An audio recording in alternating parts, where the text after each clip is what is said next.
It's a little bittersweet for me to say this, but yes, I've caught up on reading all of the short stories by my favorite new horror author, which I've been praising all throughout this channel, Mr. Tim Curran.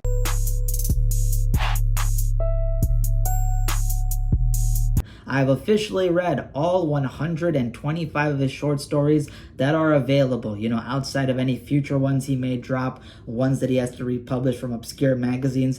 Everything that's available out there for you to buy and read, I have read by this dude. And it's been one of the most fun time spans I've had in the horror genre. I feel like a kid in a candy store because I got hooked onto his writing by his short stories. He's got full-length novels and novellas, which I have to read too, but his short stories were something that it was like, I knew I could grind through it.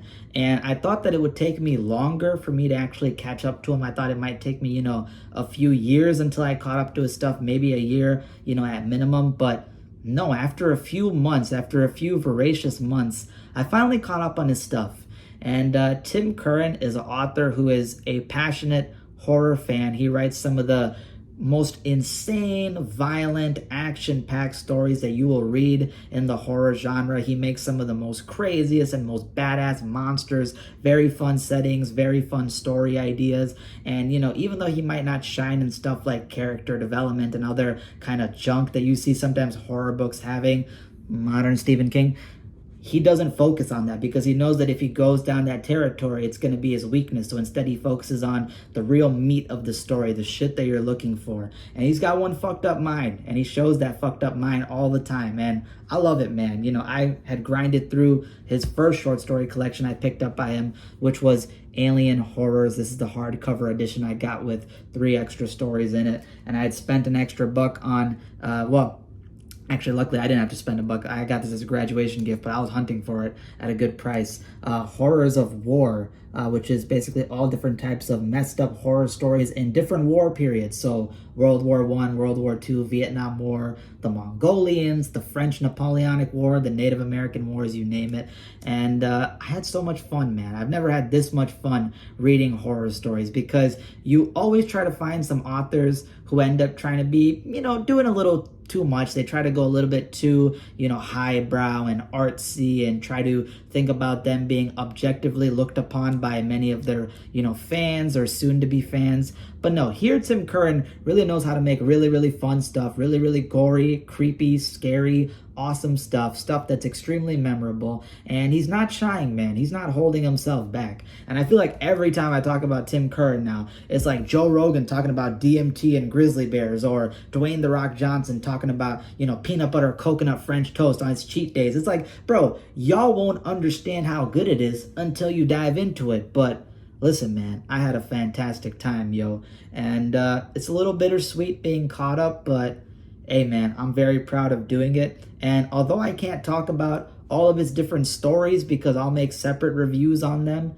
at some point or another, I'll just give you guys an idea as to, some of the monsters and threats and crazy shit that I've been reading involving this guy through the gauntlet of binging through all of his short stories.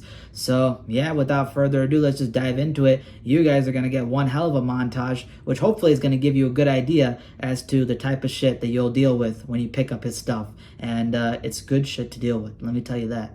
Read a story of his called Migration, which was about the main threats being a gigantic extraterrestrial massive hive of alien ant wasps, basically these 8 to 9 inch long, brightly colored ants with stingers like wasps. As soon as they inject you with them, it's almost like you've been hit and injected with chlorine gas. Your body starts contorting, snapping apart, skin ripping, bones breaking, rabies like froth. And imagine millions of those things on a giant migration with their queen, who's able to telepathically fuck with you. Yeah, her queen is able to influence you, send you into, crazy, vulnerable, manic states, and it makes you easy pickings for these things. And don't forget, they're basically like extraterrestrial soldier ants. Doesn't matter how hard you try, these things are voracious, they never give up, they're ready to risk it all, and there's fucking millions of them. So what the hell can you really do?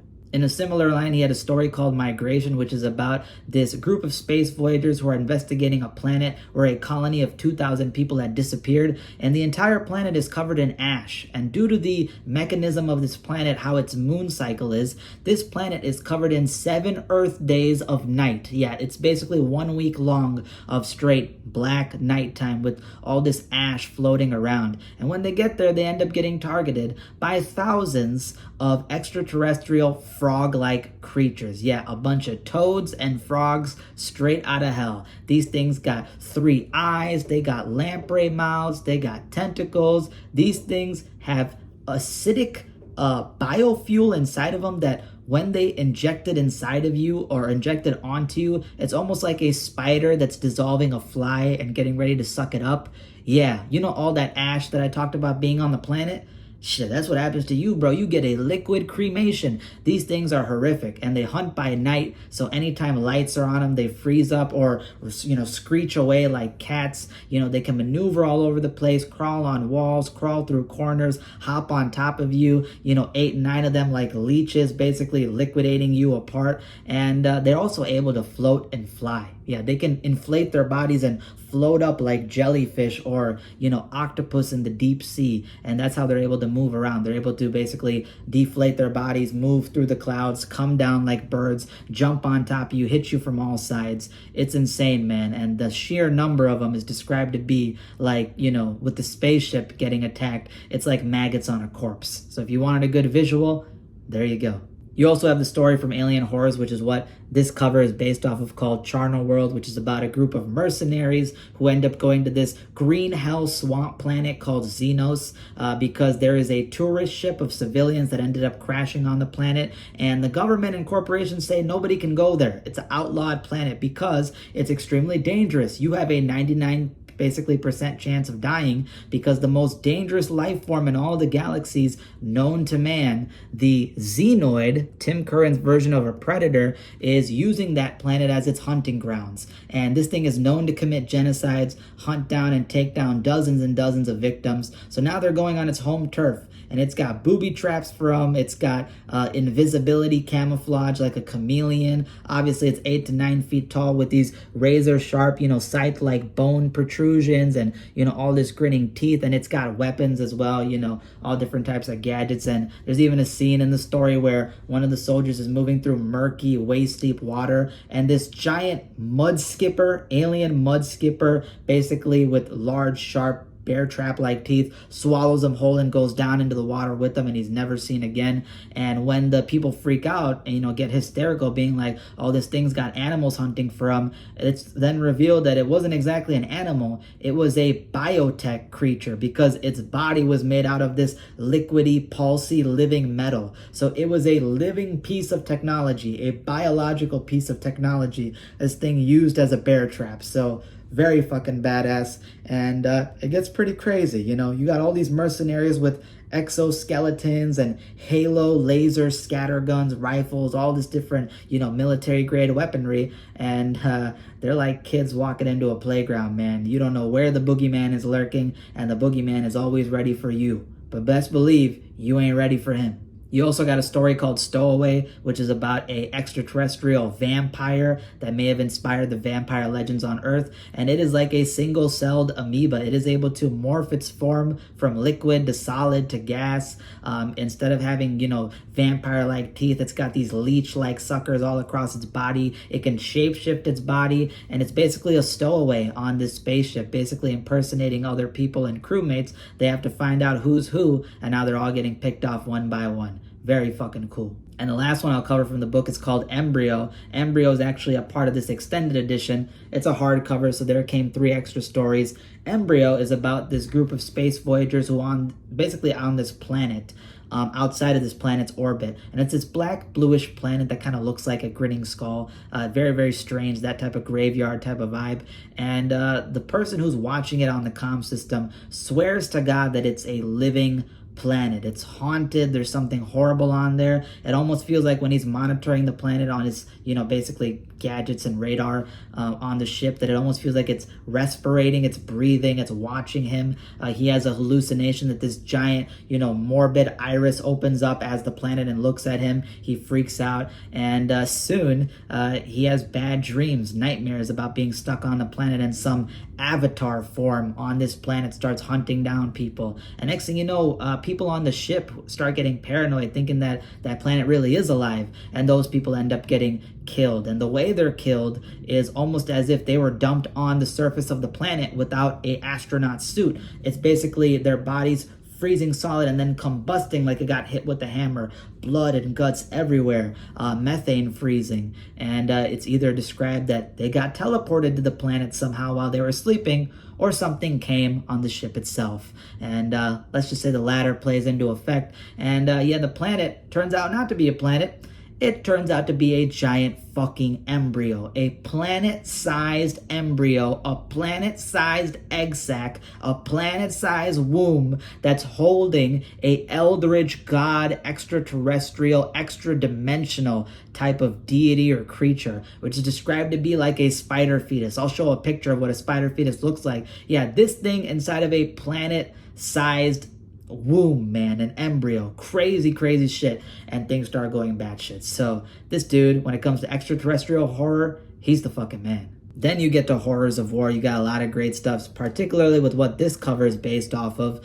There's a story involving World War I where you focus on the British being in the German no man's land, and they start getting haunted not just by the horrors of the World War I atrocities, but also the occult atrocities, because there are children ghouls. That's right, ghouls in the forms of children with yellow leper skin, bulging red eyes, and they're constantly chattering their teeth away in the middle of the night, and they crawl around like spiders, like animals. They rip you apart.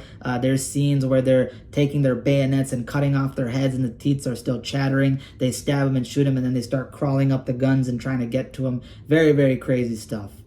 You also have a very disgusting story in this book called Maggots, which is about sentient, giant, pulsing maggots infesting your body, nesting in your stomach, and forcing you through a hive mind to become a cannibal, all to satiate their appetite against your fucking will. So yeah, that's another one in here. And my favorite short story in here is actually the longest one, a novella called 1867 Skull Eater Campaign. And that one is about the Native American Wars. There's a group of 40 U.S. soldier scouts who are out in this wintry forest at night looking for some of their recon teams who've gone missing. And they found, Native American arrows and signs of war exchanging between them. So they realize that these guys are getting hunted. And then they end up discovering that the thing that's hunting them is a demonic medicine man who has an army of the undead, and an army of the undead unlike anything you've ever seen. This army of the undead are zombified Native Americans riding on top of horses, and they are wearing rotting animal pelts. They have Frankenstein sewed together skin. They got the, jaws of wolves inside of their mouths. They got skulls of bison and wolves on top of them.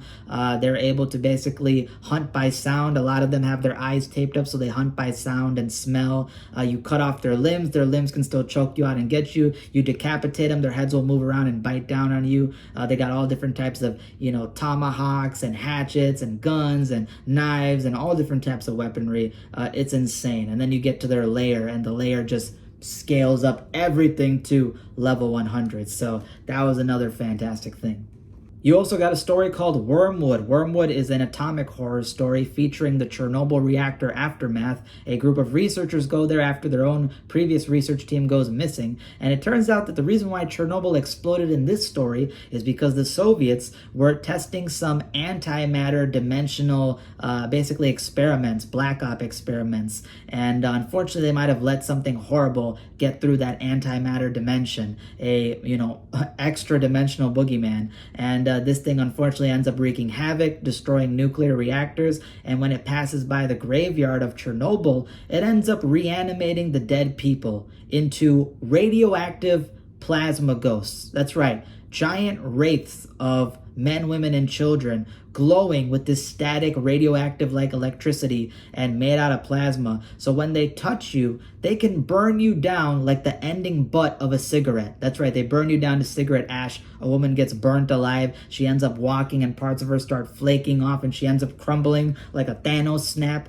They also can put their hands through walls and the walls will melt down like, basically melting candle wax. They could do that to your body, to your face. They could breathe on you and your entire skin will melt off. Your bones will turn to mush. It's fucking crazy, man.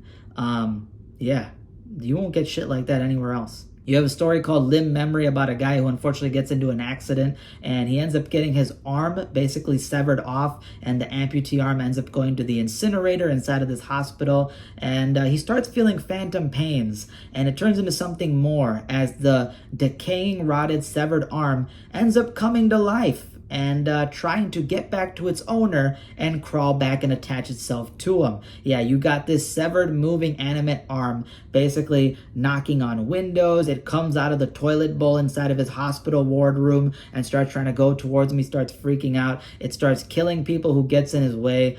There's a lot of dark comedy and absurd shit in there. And yeah, let's just say you don't want this thing getting anywhere near you because stuff is going to get real bad no matter how sweet it tries to be.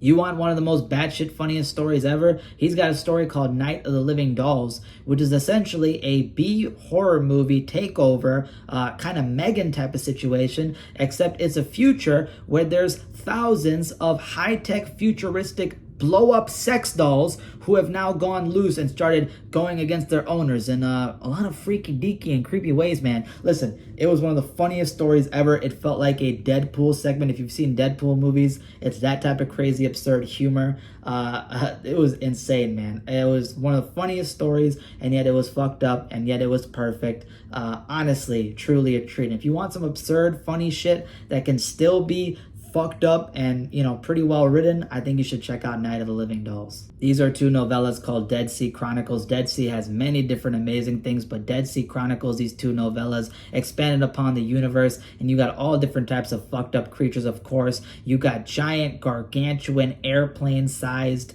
actually airplane-sized, not that, literally gigantic squids with 100-foot-long tentacles that not only rip you apart with giant marlin-sized spikes on top of their tentacles where the suction cups are, but also the guys who are stranded out in this Dead Sea in this one story this thing basically grabs you and starts manipulating you like a marionette dummy, and it starts shaking them like maracas. It starts slithering into the airplane that crashed into the ocean and starts waving them around and almost acting like they've reanimated and they're like zombies coming towards the guy. So this cephalopod is pretty damn intelligent. And of course, there's other creatures that are working with this squid, because the whole Dead Sea, the whole thing about it is there's some extra intelligence to these creatures, symbiotic relationship that tries to get anything that doesn't belong in the Dead Sea out of there. So, there's giant locust swarms that come out of these dead bodies. There's giant, 8-9 foot long mantis shrimps. You got this idea that anytime a ship or plane or anything, a derelict, ends up getting stuck out in the Dead Sea and there's humans on there, it invites ocean demons. Yeah, there's like pseudo-religion in this Dead Sea world, this Bermuda Triangle, Dimension X that airplanes and things get stuck in because it's playing off of the Bermuda Triangle. There's like demons that are all ocean creature themed and all different types of stuff that end up infesting ships where people used to be and ends up killing them off and then haunting those ships. So that's pretty fucking cool. And, you find out about some of the other crazy creatures. There's a scene where they end up going into this abandoned ship and there's all these human corpses that are dangling on top of meat hooks where this like clothing factory line was at the bottom of this giant ship that's now abandoned. And the torsos of these, dead humans start then shaking on the hooks, and out of them are birthed these fish infant hybrids, these fish fetus hybrids. They're like little human fetuses with, grayish, molting, slimy fish skin. They got the eyes of carp. They got these, angler fish, viper fish type of needle sharp teeth that have venom coming off of them. And instead of legs on these fetuses, there are a whole bunch of slimy tentacles, and these things can crawl on walls and attack you. And when these guys end up getting their guns and shooting these things and killing them, when these fetuses, these fish fetuses blow up, it's then found out that there's actually these parasitic slugs inside of them that are basically hosting in their body and their stomachs, and those things will then crawl and try to get you. So all types of messed up stuff in the Dead Sea. And I love it, man. If you want some good ocean horror, go pick up the Dead Sea novel and go pick up Dead Sea Chronicles if you're able to find it wherever you can. It's pretty rare to find, but if you're able to find a copy of Dead Sea Chronicles, you should definitely go read it and give it a check. It's fucking awesome. Speaking of ocean horror, there's also a story where I read, and it's called When the Sea Runs Hot and Cold by Curran. And it's basically these group of fishermen on a trawler. It's almost like Deadliest Catch. They're trying to get some good fish, but the ocean's been pretty dry. They haven't been getting anything. And next thing you know, they end up basically taking on this fucked up half fish, half humanoid thing inside of their net, which looks like a messed up version of the creature from the Black Lagoon. And it's described that there's some urban legends involving this ocean, things that may live at the bottom, civilizations that may be at the bottom. And let's just say that they worship a god. But it's not quite like our God. No, it's one messed up Lovecraftian eldritch abomination. And when the sea runs hot and cold, let's just say the god of the ocean takes revenge. And as they're stuck out in sea, these 100, 200-foot tsunami waves start pounding ships, and they have to dodge them and steer around them and basically try to survive while all the other ships nearby in the ocean are getting picked off. And in these 100 to 200-foot tall, all black ocean tsunami waves, it's described that the guys on these ships will then see some amorphous shadow hiding inside of the tsunami wave, and they'll just see these pale, aquatic monstrosity limbs basically almost breaking through the water of that tidal wave and reaching out to grab them before it hits contact with their ships. So those type of fantastic scenes and plenty of other cool stuff. So yeah, you want to talk about ocean horror? Yeah, Peter Benchley's got Jaws, but Jaws ain't got nothing on Mr. Curran.